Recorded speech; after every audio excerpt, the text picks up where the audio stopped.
erga viidiyoo kee daawwachuu jalqabnee waa baay'ee barachaa waa baay'ee sirreeffachaa jirra. Warra jettan keessaa akka fakkeenyaatti obboleettiin kun tokkoffaadha. Har'as immoo paartii 2 qabattee dhuftee jirti. Maaliin chaalenjiin keenya haala ajaa'ibaa ta'een akkuma itti fufetti jira. Viidiyoon guyyaa lamaan dura gadhiise keessatti obboleettiin kun maal akka jettee biyyatti rifeensa ishee ofirratti filachuu hojjetachuu akka hin dandeenye biyya mana rifeensaa deemtee akka hojjetachaa turte as keenyaan akka baay'ee rakkatte rifeensi ishee immoo jajjabaataa gardaaddaa yookaan immoo rifeensa baay'ee nama rakkisu akka ta'e isa kana kennaadha waan ta'eef inni lallaafas inni jajjabaataas qabu kennaa waaqaati. Kennaa waan ta'eef kanuma namaaf kennameen jedhanii fudhatu malee hojii waaqaa keessan galu. Haa ta'u malee haala akkamiin akka siistema akkamiitti akka fayyadamne harka keenya keessa galfannee sirreeffachuu hojjetachuu dandeenyu haala akkamiin akka ofirratti hojjetachuu dandeenyu kan nuti wal barsiisaa walirraa barachaatii jirru. Viidiyoo citaas cinaarratti argitan akka kanaatti hojjetta harki keessi baraa jira jedheetiin akkasitti jajjabeessee ture. Isheenis immoo viidiyoo bantee ilaallachaa maal akka goote qibaatee akkamitti akka fayyadamtee fi dhumni isaa maal akka fakkaatu akka xumuraatti nama wajjin tura. Isiniifis barumsa guddaa akka ta'u isinis akka barattan abdiin qaba. Wanta ittiin filadhu kana anis kana jecha arti isheenis kan na bira jiru ishee bira hin jiru. Akkuma yeroo hunda isiniin jedhu wanti isiniif ta'e waan argachuu dandeessanidha kan isin fudhattanitti fayyadamuu qabdan malee waan ani itti fayyadamu dirqama kana godhaa isiniin jechaan jiru isiniin jeen ture karaama sanarra jirti. Bakki jirtanitti nagaan isiniif haa ta'u nagaa koo isinirraan fannee akkam jirtu nagaa keessanii hordoftoota keebii qobsaalee ani baay'ee nagaa kooti. Haaluma argaa jirtan kanaan haala barumsa guddaa fakkeenya namaaf ta'u kanaan deebinee dhufnee jirra. Haaraa taatanii warri dhuftan subscribe gochuu viidiyoo like share gochuudhaani assaabas taayitii keessan isinis gaaffii barbaadanii nutis waan itti fayyadamnu qibaatiin keenya kana rifeensi keenya kana akkaataan itti fayyadama keenya yookaan ogummaan nuti rifeensa keenya irratti qabnu kana fakkaata warri jettan nutis viidiyootiin mul'isuu barbaannaa warri jettan waan sirreeffannus waan namni nurraa baratus nus waan namarraa barannu qabna warri jettan yaada keessan koomentii irratti yoo na barreessitanii yaadni keessan ifaa gahaa qubsaa gaaffii qubsaadha yoo ta'e gaaffii gaa deebisuuf illee namatti salphatu yookaan akka obboleettii kana wajjin walii galle taanaan lakkoofsa isiniif hin maxxansa wal arguu dandeenya jechuudha. Lakkoofsa bilbilaa soo gara viidiyoo irratti yeroon isinii deebi'u laayikii gochuun irraanfatiina. Viidiyoo akkuma isiniin jedha guyyaa lamaan dura gadhiise irratti yeroo rifeensa ishee qabdu jabeessite harkaan hin qabdu. Maaliif rifeensi ishee baay'ee jajjabaata waan ta'eef dirqama humnaa yookaan haayilii barbaada. Har'a garuu rifeensa kee yeroo walirraa hirtuu jabeessii walitti guduunfii kaa'ee ammatii tokko hojjettee gara tokkotti deebitutti goggogeessi eegaadheen ture. Waa sana sirreeffattee jirti. Amma kana qibaatiitti dibachaa jirti. Bakka qibaatii kanaatti dogoggortee jirti. Garuu nama barachuu sirreeffachuu barbaadu dogoggorteen jedhani sirreeffadhu hin bartaa jedhanii mooraalii kennaniifiitu jajjabeessu malee jechuudha. Maaliif rifeensi ishee akkuma argaa jirtan baay'ee jajjabaataa waan ta'eef baay'isee rifeensi ishee baay'ee dheeraadhaan kuttuunfata malee goggogaa waan ta'eef yookaan immoo isaa giciicamu maal jedhama rifeensa akkasiiti. Akkasitti suutatti qibaatiitti dibuu qabdi jechuudha. Amma isheen viidiyoo qabdi viidiyoo banii ilaaliitii akka kanaatti hojjechuu qabda. Kanaan olitti hojjechuuf irratti baruu dandeessa. Ittiin jedheen ture barachaa jirti. Guyyaa 2 guyyaa 3 jidduutti akkas kan fooyyessaa dhufte. Kanaaf boodatti immoo ofirra dabartee namaaf illee fakkeenya ta'uu barumsa ta'uu namaaf illee hojjechuu namallee barsiisuu dandeessi jechuudha. Isinillee akkasuma waanuma kamiyyoo ta'e. So waa'ee keessanii waa'ee dhimma dhuunfaa keessanii rifeensan irraa qabate hamma wanta kamitti yoo ofii keessan of danda'uun keessan dirqama keessan namni fayyaatii jennaani rakkoon gara biraan hin jiru taanaan namni tokko dirqama of danda'ee nama biraaf ofirraa fi nama biraa gargaaruu barsiisullee qabaachuu qaba yookaan danda'uu qaba jechuudha. Amma kunoo haala kanaan sirreeffachaa jirti. Yaa rifeensi ishee baay'ee irra turuun isheen oolu anoo yeroo hin qabu jettee turte. Akkasumallee dhiissa naftiin nuffitiin dadhabdi darbtee jechuudha. Viidiyoo dura irratti argitaniitu ta'ee aga dhumaa irratti hojjettee kaatee dhumarra deebitee immoo hin hiikte deebiste jechuudha. Dadhabdii sanaafte.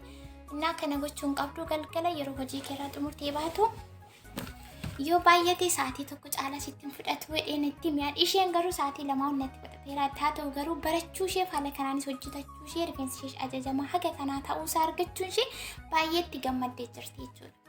Baay'ee. So guys amma kana maal hojjechaa jirti twist hojjechaa jirti yookaan bakka lamatti micciiraa jirti. Quxuxurii bakka lamatti bakka 3 osoo hin taane bakka lamatti micciiraa jirti. Kunoo xiyyoosaa akka hin kan yookaan immoo akka goggonniidhaa fi walitti micciiraa jirti quba ishee irratti baay'ee bareeda. Baay'ee bareeda.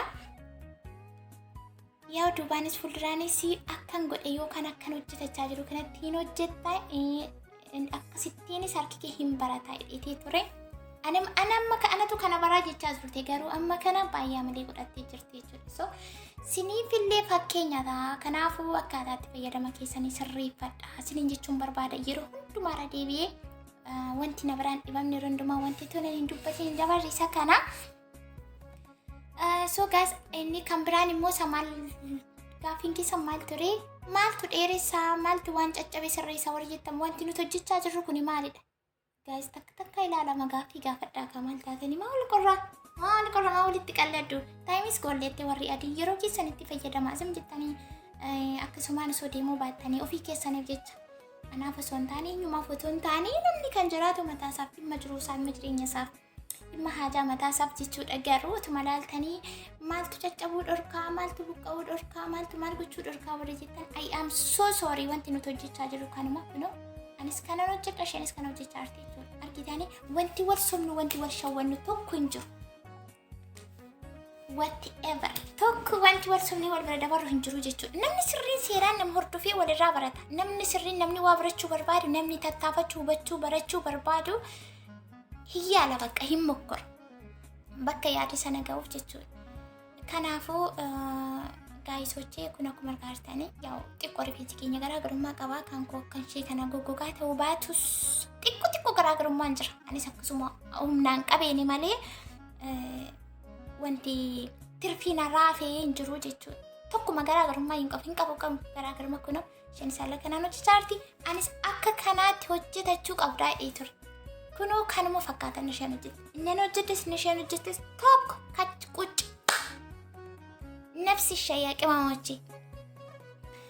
Kanaafuu warri maal gochuu qabnaa jettan viidiyoo nuti hojjechaa jirru wanti nuti walirraa barachaa jirru akkas godhi sana godhechaa jirru maaliif fayyada isinitti fakkaate tapha isinitti fakkaate so warri callistanii gaaffii gaafattanii dura ilaalaa viidiyoo maal takka rifeensa caccabuu dhorkuu akkamitti akka miiccattan akkamitti akka sirreeffattan akkamitti akka filattan akkamitti akka firriitti hojjetachuu ofirratti sirreeffachuu barattanidha malee wanti hojjetamaa jiru akkasuma miti jechuudha. Kanaafuu viidiyoo laalaatii baradhaa isiniin jechuun barbaade. Kabajamoo daawwattoota kee beekumsaalee subscribe like gochaa na wajjin jirtu dheetiin abdii qabaa kunoo geessee jirti argitan rifeensi yoo kottonfachaa deemu yoo goge waaw qexxeerra geesse dabartee jirti gaarabbii dabartee jirti haala kanaatiin baay'ee bareeda. Baay'ee bareeda akka irraa kukkutullee himee fiin ture yookaan immoo viidiyoo rifeensa akkamittiin akka irraa kukkutatan bira ga'utti jirti. Isa kana immoo isaa ganaa itti deebitee jechuudha. Amma biizii taatee jirti barattuu waan taateefu warri rifeensi keenya lakkuu qaba yookaan immoo isaa xiyyoon isaa lakkuu qaba mantaa isa jedhamu sana jechuudha. Damee maal gochuu qabna warri jettan viidiyoo gadi buutan ilaaluu dandeessu. Sanallee akkamittiin akka firraatti kukkuttan inni sun guddina rifeensa keessanii fi akka hin fayyanne yookaan immoo rifeensa akka hin dheeranneef dhorka waan ta'eef firraa kukkutaa kosii akkasii firraa balleessaa akkamittiin akka irraa kutettanii himee yookaan viidiyoo hojjedhee ture jechuudha. Gadi buutanii ilaaluu dandeessu. Viidiyoo haga xumuraatti yeroo daawwattan ta'e wanti isiniif hin taanes keessa tokko illee hin jiru. Faayidaa ma keessanii jechuudha. Nagargeen faayidaa isintu isin bira rakkoo hin jirti. Warra akkasii komiin qabnu isiniin komannu. Akkasiniif ta'e akkasiniif mijateetti hojjetachuu dandeessanii jechuudha. Kunoo bakka kanarra geessee jirti. Anuu nan dadhabe gaas viidiyoo ilaalee fixxee utuu hin jedhu. Saatii baay'eetti fudhateera. Garuu isheen amma wanti tokko yeroo jalqabaa kana birqii namatti taa'ame teera sinsinni akkas gooti boodan dhiistee innaa kan jedhu shakkii malee har'a akka ajaa'ibaatti ciniinnattee kuttee qorraacii taateetti kaatee jirti. Inni kan biraan immoo isaa galgalallee shaashii dhadhee rafuu hin jaallatu yookaan hin beekun turee jettee jirti. Kun immoo isaa rifeensi keessattuu rifeensa jajjabaata akkasii fi baay'ee ulfaata. Maaliif hin caccaba rifeensi walxaxaan hin goggoga waan ta'eef abdii nama kutachiisaa jechuudha. Eenyumti keessan iyyuu taanaan galgala rifeensa mataa keessanitti hidhattanii kan bultanidha yoo ta'e baay'ee rifeensa keessaniif gaariidha. Hin caccabu akkasumallee yoo hojjetattan dafee hin boosoru faayidaa qabaa jechuudha. Isa kanallee barachaa jirti. Kunoo kanarra geessee jirti wantoota itti fayyadamtus waa baay'ee barachaa sirreeffachaa jirti. Isinis immoo akkasuma godhachuu ni dandeessanii. Warri duubni isaa dheeraa fuuldurri isaa dheeraa qixxa lamaan isaa cicciteettan bakka ciccite sanatti wal qixxeessitanii irraatii kukkute wal qixxeessitanii tokko ittanii eegaluu chaalenjii jechuudha. Normaalii chaalenjii bakka. bor maaliin godhaaf tan maaliin godhaa torbii kana maaliin godhaa torbittaanu maaliin godhaa rifeensa koo akkamittiin hojjechuun qabaa akkamitti sirreeffachuun qabaa akkamitti filachuun qabaa yeroo akkamiin kennuu qabaa kan jedhu ofii keessan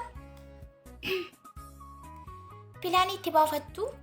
Erga pilaanii itti baafattanii haala kanaatiin yoo sirreeffattan ta'e yeroo gabaabaa keessatti jijjiirama argattu jechuudha. Kan yaadasiifaa baasan tokko baase tokko eebbaa jedhan. So isinillee otoo hin beekiin rifeensa akkas bareedaa ta'e argachuudhaaf wanti isin daangessu tokko hin jiru. Yaa akkuma argaa jirtanii akkuma hojjetachaa ture akkuma hojjetadhu akkuma ni godhe hundumaa gootee sirreeffattee jirti barattee jirti baay'ee namatti tola. Kana fakkaataa dhumni isaa xumurtee jirti jechuudha. Amma gara xumura viidiyoo sheeraadha garuu inni anatu keessaa bokkotee dhiitii gochuu maal gochuun inni argitanii